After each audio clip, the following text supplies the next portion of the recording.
السلام عليكم ورحمة الله وبركاته، محبين قناة كيتشن كوين. اللهم صل وسلم وبارك على سيدنا محمد وعلى أهله وصحبه وسلم عليه أفضل الصلاة والسلام. النهاردة جايين، طبعا الشتاء بقى خلاص قرص علينا وابتدينا في التكتكة والسقعة، وطبعا احنا عارفين ان على طول في السقعة بنحبه نعمل الحلبة المعقودة. في مصر بيقولوا عليها المفتقة، في بعض الدول تانية بيقولوا عليها المفتقة، احنا عندنا في اسكندرية بنقولوا عليها الحلبة المعقودة. طيب طريقتها ايه؟ بدال جينا بقى على الحلبة المعقودة، تعالوا بقى عندي لان دي خبرة سنين، بعملها من سنين السنين، وبسم الله ما شاء الله بتطلع بسم الله ما شاء الله جميلة جدا ومظبوطة قوي، ولا خفيفة ولا تقيلة، وسمكها زي المربى كده، ولا بتسيح منك ولا اي حاجة. طيب هي فيها حبة تكات، واحنا بنعملوها هتبقى سهلة جدا، اي واحدة مبتدئة هتخش تعملها ان شاء الله. ناس كتيرة بتحبها، بس يا روحي مش بيعرفوا يظبطوا الدقيق والزيت فيها، وقد ايه بنحط ايه وقد ايه بنحط ايه. كل دي تفاصيل انا باذن الله ان شاء الله هقولها لكم واخليها سهلة عليكم. طيب يلا نسمي الله كده ونبتدي بالمكونات ونسهلها على بعضينا ونقولوا هنبتدي بايه. دولت 2 كيلو عسل، هياخدوا كوباية دقيق وكوباية زيت. طب انت عايزة تعملي كيلو، يبقى نص كوباية دقيق ونص كوباية زيت. خلاص كده، دولت كوباية وكوباية عشان دولت 2 كيلو عسل. طيب تعالي هنا، انا جبت ربع سوداني، خلاص. وده انا جبت ب5 جنيه حلبة محوجة اللي احنا بنعملوها وبنشربوها في السقعة، هقول لكم برضك طريقتها بعد كده بنعملها ازاي. دي اسمها حلبة محوجة. طيب انا بطريقتي انا بحط عليها معلقة مغاط، عارفين المغاط اللي بنعمله للسبوع بتاع البيبي، بحط فيها معلقة اهي، معلقة كبيرة. خلاص، مش موجود المغاط، مع انه هو عند اي عطار بتقولوا له مغاط بيديكي معلقة واحدة مغاط. خلاص، وحلبة محوجة. في ناس يا جماعة بيحطوا الحلبة الحصى ويطحنوها، أرجوكم لا، والله العظيم دي خبرة سنين بعملها. في ناس بتاكل الحلبة دي وتقول اخي، يعني العيل لما كلها ريحته كده اتغيرت، انتي لما كلتيها ريحتك اتغيرت ليه؟ عشان بتحطوا عليها الحلبة التانية اللي هي الحصى دي وبيطحنوها. الحلبة الحبايبي دي الحصى وبيطحنوها، دي المرة دي لا يا جماعة، بتخلي ريحتها مش حلوة، دي بقى بيخليها ريحتها واو يعني. يبقى احنا قلنا دي حلبة محوجة مش حلبة حصى، حلبة محوجة الحلوة اللي بنشربها. ودي معلقة مغاط، لو موجود اوكي، لو مش موجود ما فيش اشكال، مش هيأثر فيها، بس هي لو موجودة بتحليها يعني. وده ب5 جنيه سمسم متحمص. خلاص.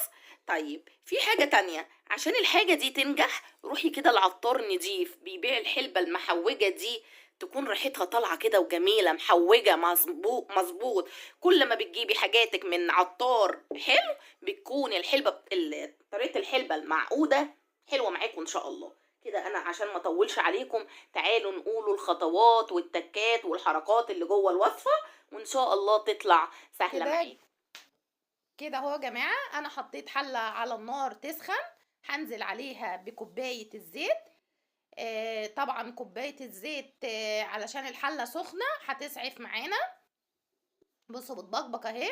هنزل على طول بكوباية الدقيق. اعرفوا بقى الخطوات بالراحة هنحطه ايه قبل ايه. كوباية الدقيق وافضل اقلب بسرعة علشان تتفك وما تكلكعش مننا.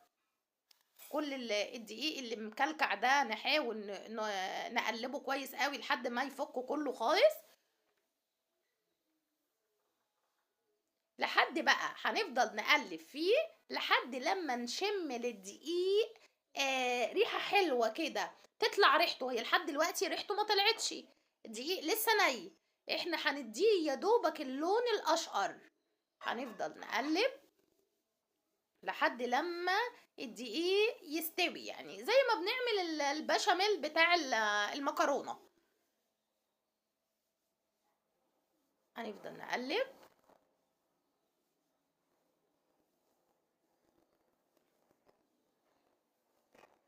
اول ما يبتدي اهو هيخش ايه خلاص في السوا. اول ما تبتدوا تشموا ريحة الدقيق ابتدى يطلع، هنبتدي. بصوا يا ريت تحطوا كل حاجة جنبيكم كده في الوصفة دي بالذات. انا حاطة اهو الحاجة كلها جنبي علشان ابقى سريعة وانا بعمل، ما يتحرقش مني حاجة. الوصفة دي حطوا كل حاجة جنبيكم، هتبقى سهلة عليكم وهتبقى حلوة. هنبتدي نقلب كده في الدقيق تقلبتين. معلش انا كده موطية النار علشان كده بقى خلاص اهو. هبتدي انزل بالحلبة المعقودة واقلب بردك بسرعة، واخد معلقة المغاط، هحط عليها معلقة المغاط، والايد التانية بتقلب بسرعة. هفضل اقلب فيها لحد لما تبتدي بردك يستوي كده وريحته الحلوة تبتدي تطلع. اقلب بسرعة من كل الجوانب، من الجناب ومن النص وكله، ما تخليش حتة فيها. بصوا الزيت فيها مقداره مظبوط ازاي، مش ناقص، مش الزيت قليل فيبقى الحاجة دي المكونات الحلبة تبقى تقيلة عليه. لا، المقادير دي مظبوطة جدا جدا يا جماعة. هبتدي اقلب لحد لما ريحتها الحلوة دي تطلع عليا كده، اعرف ان هي كده استوت. المقادير دي مظبوطة، اتبعوها. اللي عايز يعمل كيلو ينقص، واللي عايز يزود يضاعف. هبتدي هنا بقى انزل بالسمسم واقلب بردك سريع عشان السمسم بردك ياخد التحميصة الحلوة وياخد من طعم الحلبة والمغاط. هقلب. الله الله الله على الروائح الحلوة اللي طالعة. جميلة جميلة الحلبة دي بصراحة، اولادي بيحبوها جدا. انا بصراحة ما شفتش حد بيكرهها، طعمها بيبقى حلو قوي قوي قوي قوي. بس صدقوني اوعوا تحطوا الحلبة اللي هي الحصى دي، بتخلي لها ريحة طالعة مش حلوة كده. اهو بردك لحد اما السمسم بردك يتعمل. معلش انا مش عايزة افصل علشان تبقوا معايا خطوة بخطوة. هقلب كويس لحد ما احس ان ريحتهم ابتدت تطلع، والطعم الحلو ده والريحة اللي طالعة. يا ريت حبايبيني كانوا جنبي دلوقتي شامين الروائح الحلوة دي. هقلب وهبتدي بعد ما اقلب، بعد ما احس ان هم خلاص خدوا وتحمصوا تحميصه حلوه، مش يتحرقوا يا جماعه، اوعوا يتلسعوا منكم. بعد كده هبقى انزل بالسوداني، بس لسه كده ايه تقلبتين عليه علشان ما يبقاش ني كده. هبتدي بقى هنا انزل بالسوداني عشان هو كمان ياخد التحميصة الحلوة. جميلة فعلا. الله الله الله على الريحة، جميلة ريحة الحلبة طالعة محوجة مظبوطة كده مع ريحة المغاط والسمسم والسوداني، جميل. هبتدي بقى هنا انزل بالعسل، وانا بنزل بالعسل لازم ايديك الناحية التانية تكون شغالة على طول. استنوا بس كده، عايزاها تبقبق يعني ايه، تقعد تبقبق شوية كده ان هي تبقى مستوية السوى المظبوط. وبعد ما تبقى مستوية السوى بتاعها الحلو ده، نبتدي بقى ننزل بالعسل. والعسل لازم تبقوا محضرينه جنبيكم، ومحدش يعلي النار، محدش يقول ايه لا ده انا مليت فاعلي النار، هو بيستوي بسرعة قوي. هنا بقى هبتدي انزل خلاص بالعسل. العسل انا هنزله وايديا التانية شغالة بقى بالايه اللي انا اقلب فيه بسرعة قوي. بسم الله الرحمن الرحيم كده، ونبتدي ننزل. بسم الله الرحمن الرحيم، بسم الله الرحمن الرحيم. بصوا، ايوه، ايد بتنزل بالعسل والايد التانية بتقلب اوام كده علشان ما يعقدش منكم. هو ما تخافوش، مش هيحصل له حاجة. انتوا كده كده موطيين النار علشان تعرفوا تظبطوه ما يغلاش منك على طول. في ناس تانية بتبقى حاطة حلة جنبينا وحاطة فيها العسل يسخن. ممكن برضك الطريقة دي لو انت عايزة تسهلي على نفسك الوقفة، بس انا بحبها كده وكده كده قول ما مش هوسخ 60 حاجة يعني، وبيطلع مني مظبوط وكده كده هيسخن في حلة واحدة يعني. هبتدي انزل كل حاجة في البولة، والايد التانية برضك شغالة. بصوا الشكل نفسه جميل يفتح النفس. شكل السوداني مع السمسم مع الحلبة والعسل، ميكس كده من الحاجات الحلوة. واللي عنده انيميا بقى الوصفة دي واو. واللي طخنان ما ياكلش منها كتير. هي كمان حلوة قوي، فايدة كلها فايدة لأولادنا بصراحة، لأن كلها العسل ده والسمسم والحاجات دي من الحاجات اللي فيها سعرات حرارية عالية جدا. اللي عنده أنيميا برضك من أولادنا بترفعها.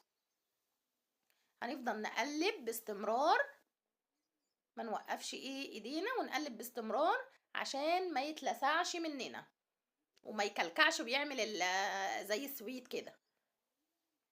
هنقلب، احنا هنفضل نقلب على نار هاديه قوي لحد لما يبتدي يقلب قلبتين بالغلواء، يعني يغلي قلبتين كده، يدي قلبتين.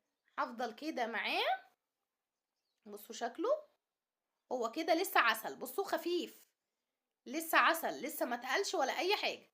هنفضل بقى سايبينه على النار، وبرضك مش سايبين التقليب منه لحد لما ايه، لحد لما يعقد. هي اسمها حلبة معقودة. لحد لما العسل يعقد يعني يتقل كده شوية. على فكرة هو طول ما هو سخن بيفضل سايب شوية، سائل يعني شوية. اول لما بتحطيه وتحطيه في العلبة وتسيبيه بيتقل، كل ما حرارته تنزل يعني. هقلب كده عشان بقى ما اطولش عليكم. هسيبكم لحد لما اوعوا بقى هنا تنسوني في اللايك، كله بقى يحط لايك كده لحد لما هروح، لحد لما هو يغلي شويه. اول ما يبتدي في الغليان هاجيلكم في الحبه دولت، ما تنسونيش في اللايك.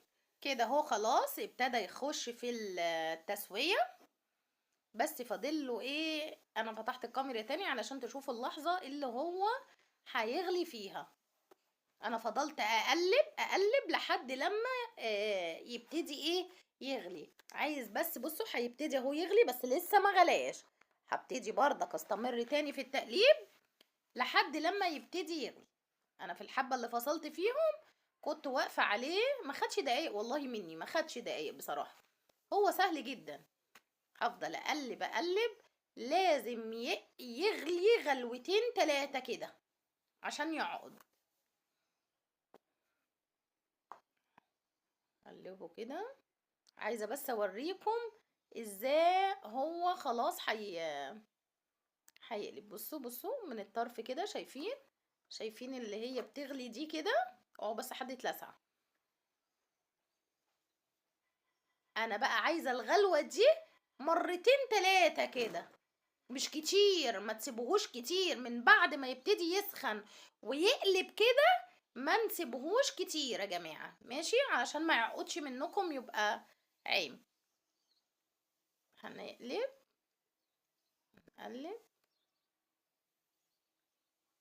هي كده حصلت ايه، غلوة واحدة.